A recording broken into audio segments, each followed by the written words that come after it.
صاد، قسم ہے قرآن کی جو نصیحت سے پر ہے کہ تم حق پر ہو، مگر جو لوگ کافر ہیں وہ غرور اور مخالفت میں پڑے ہیں۔ ہم نے ان سے پہلے بہت سی امتوں کو ہلاک کر دیا تو وہ عذاب کے وقت لگے فریاد کرنے، اور وہ چھٹکارے کا وقت نہیں تھا۔ اور انہوں نے تعجب کیا کہ ان کے پاس انہی میں سے ایک خبردار کرنے والا آیا، اور کافر کہنے لگے کہ یہ تو جادوگر ہے جھوٹا، کیا اس نے اتنے معبودوں کی جگہ ایک ہی معبود قرار دے دیا؟ یہ تو بڑی عجیب بات ہے۔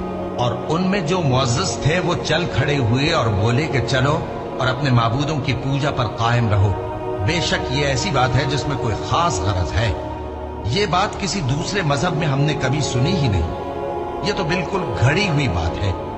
کیا ہم سب میں سے اسی پر نصیحت کی کتاب اتری ہے؟ اصل بات یہ ہے کہ یہ لوگ میری نصیحت کی طرف سے شک میں ہیں، بلکہ انہوں نے ابھی میرے عذاب کا مزہ نہیں چکھا۔ کیا ان کے پاس تمہارے پروردگار کی رحمت کے خزانے ہیں جو غالب ہے، سب کچھ عطا کرنے والا ہے؟ یا آسمانوں اور زمین اور جو کچھ ان میں ہے ان سب پر انہی کی حکومت ہے؟ تو چاہیے کہ رسیاں تان کر آسمانوں پر چڑھ جائیں۔ یہاں شکست کھائے ہوئے گروہوں میں سے یہ بھی ایک لشکر ہے۔